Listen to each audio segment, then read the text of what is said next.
Olá, seja sempre muito bem-vindo, bem-vinda a este canal que busca ser sempre interativo, participativo, diretamente de Dois Córregos, interior de São Paulo. Peço licença para falar com você, onde quer que você esteja me vendo. E hoje, domingo, dia de reflexão livre, e eu gostaria de falar com vocês sobre uma questão que eu acho assim que incomoda muita gente, que é a questão de fofoca, questão de gente que inventa histórias, portanto. E o que está por detrás disso? Qual é a intenção que se esconde por detrás de uma pessoa que inventa alguma coisa?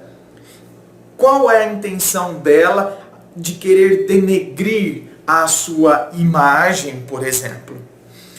E por que eu estou dizendo isso? Porque é um vídeo que vocês não assistiram, não foi ao ar, porque era uma história privada, então é claro que eu nem posso entrar em muitos detalhes aqui, porque era uma gravação privada, mas um detalhe assim que eu achei interessantíssimo no e-mail que foi me enviado, foi que a pessoa, tá? Não vou dizer se é ele, se é ela, a pessoa relatou o seguinte, que o marido, ou a mulher, ou o namorado, ou a namorada, tá? Não estou especificando nada aqui, pegou o celular desta pessoa na mão e viu que lá havia vídeos meus, vídeos aqui do canal Ponto de Vista, e a pessoa, o namorado, o marido, ou a mulher, ou a esposa, enfim, começou a assistir, viu o teor de que se tratava, ou seja, por que você permite ficar nesse estado? Que são os vídeos que eu falo sobre o amor próprio, você não somos tratados da forma como permitimos ser tratados. E aí então a pessoa disse que a própria pessoa que me enviou a história contou, né, no e-mail, disse o seguinte: olha, André, ou fulano de tal, ou a fulana de tal, acabou com você. Né? Quis denegrir muito a sua imagem, quis acabar com você, enfim, quis falar um monte de palavras negativas a seu respeito. E ainda bem que a pessoa que me enviou a história acabou, né, não dando ouvidos a que a outra pessoa estava falando a ela, tanto que até me enviou um e-mail para a gravação privada. E aí eu fiquei pensando, veja como é a coisa. Por que as pessoas fazem isso? Porque quando esta pessoa pegou o celular, viu do que se tratava ali, né? A pessoa sabe como ela trata a outra. Então ela pensa assim, opa, peraí, o que é que este cara vem falar de amor próprio, vem falar que não pode permitir, somos tratados da forma como permitimos ser tratados? Não, pera lá, é tudo o que eu estou fazendo com a pessoa que está ali assistindo, é o que eu estou fazendo, eu preciso, às vezes até inconsciente, não é coisa pensada, não. Eu preciso reduzir o valor deste cara. Eu não posso deixar que esta pessoa com a qual eu me relaciono dê ouvidos a ele. É a tentativa absurda de querer denegrir e colocar em xeque tudo aquilo que a outra pessoa fala. Porque eu não posso deixar que a pessoa continue dando ouvidos àquela situação. Isso aí a gente viu, olha, na época da ditadura militar, que a filosofia e a sociologia foram abolidas do currículo escolar. Porque esses professores de sociologia, esses professores de filosofia, eles vão levar reflexão aos alunos. E num período em que você tem que ficar calado, você tem que calar-se, você não pode questionar. O questionamento, a reflexão não é bem-vinda.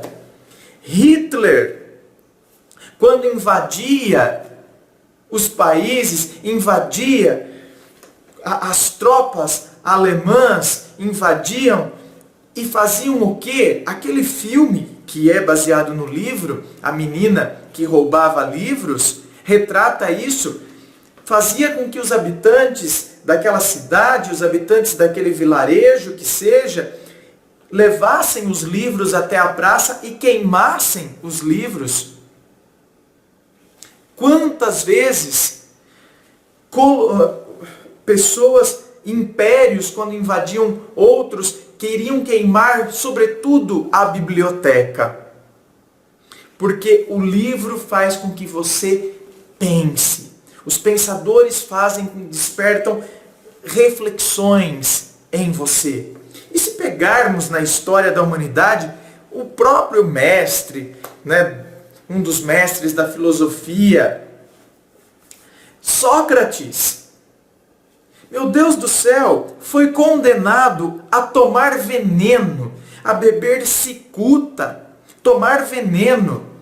Por quê? Porque ele questionou as estruturas de saber vigentes na sua época, na sociedade em que as pessoas se colocavam, alguns queriam usar do conhecimento para se colocar numa posição de superioridade e até manipular as outras por conta disso. E Sócrates chega e diz, a sua frase célebre, que era o que norteava toda a sua filosofia: só sei que nada sei. E através das suas perguntas, ele fazia com que o seu interlocutor chegasse à reflexão de algo que já estava dentro.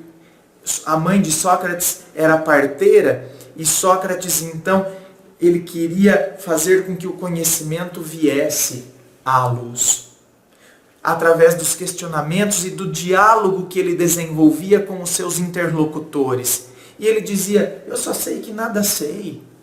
E criticava aqueles que se apoiavam em cima do conhecimento, num sentido até de soberba, ou de querer se colocar numa posição como, sou melhor que os outros. Sócrates, então, foi condenado porque diziam que ele estava corrompendo os jovens, corrompendo a juventude, e foi condenado a tomar cicuta, a tomar veneno. Jesus Cristo foi condenado, meu Deus do céu, pelas autoridades de sua época, porque questionou toda a estrutura de poder vigente na sua época. Os sumos sacerdotes, ele entra, meu Deus do céu, no templo com chicote expulsando. Escuta, vocês transformaram a casa de meu pai em casa de comércio. Vocês transformaram tudo isso aqui numa grande casa de comércio. Ele é aquele que chama Deus de Abá, de papaizinho. Ele tem intimidade, ensina o povo a ter intimidade numa época em que não se podia nem falar, nem se pronunciar o nome de Deus. E ele mostra uma relação íntima, ele questiona as estruturas. Ele fala: mulher, ninguém te condenou, eu também não te condeno. Ele acolhe. Ele entra, ele senta com os tidos pecadores, enfim, ele faz uma inversão total na sociedade, ele muda a estrutura, e ele precisava ser eliminado, ele precisava ser condenado, ele precisa ser crucificado. E aí aqueles então instigam o povo, o próprio povo ajuda, crucifica-o. Pessoas que foram instigadas por aqueles que estavam sentindo a sua autoridade questionada por Jesus Cristo. Então a gente vai ver isso ao longo da história da humanidade.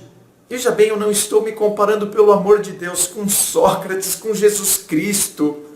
Não é? Pelo amor de Deus, eu estou usando exemplos para querer dizer que eu, você, todos nós estamos sujeitos a comentários muito maldosos, comentários carregados de pessoas assim que estão, na verdade, cheias de intenções por detrás daquele comentário para denegrir a minha imagem, a sua imagem.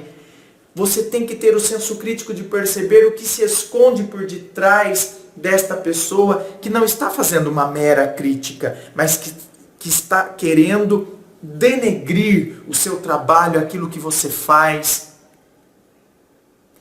Porque ela, na verdade, ela tem um interesse, porque ela está percebendo em você uma ameaça para a prática que ela costuma ter.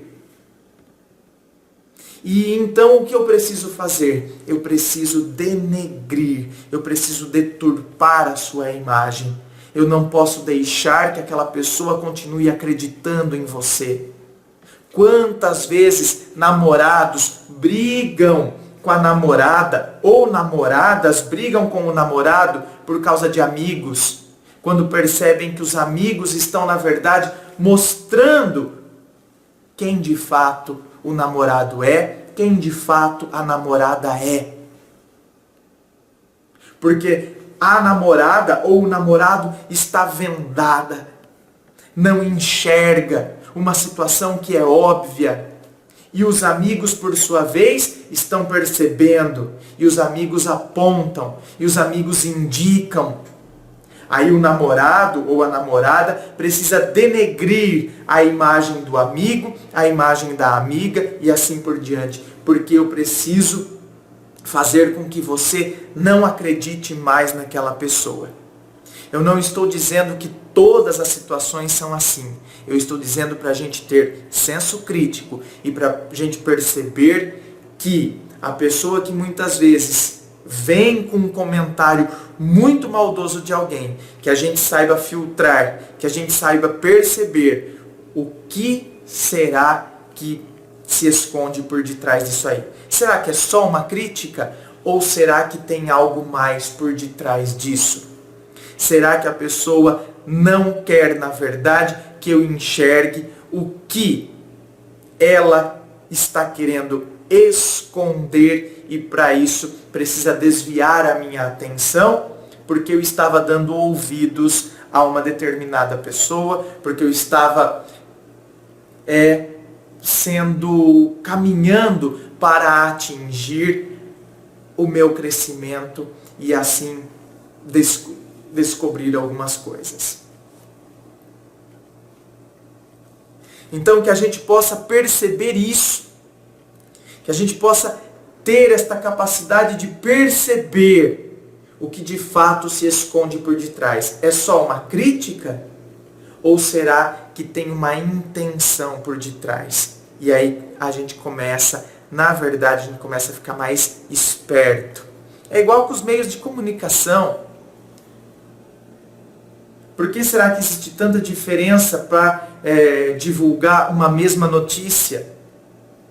São meios de comunicação diferentes, porque tem pessoas por detrás que têm interesses diferentes na forma como se divulga uma determinada notícia. Saibamos ter senso crítico e perceber que muitas vezes as pessoas querem nos desviar. As pessoas não querem, estão percebendo que a gente vai enxergar algumas coisas. E aí elas precisam nos tirar daquele caminho. Porque elas querem permanecer no controle. Querem permanecer nos subjugando, nos dominando, nos manipulando. E quando tem outra pessoa que vai indicar que você está sendo manipulado, que você está sendo anulado, esta pessoa precisa denegrir a outra para continuar no processo de manipulação do seu eu. Cuidado. Tenhamos senso crítico. Pensemos, reflitamos. Inscrevam-se, eu fico aqui aguardando a sua inscrição. Participe do Facebook, clique em seguir, participe de todas as sessões aqui do canal Ponto de Vista, do blog, onde eu coloco minhas ideias, meus pensamentos. Muito obrigado! e um forte abraço.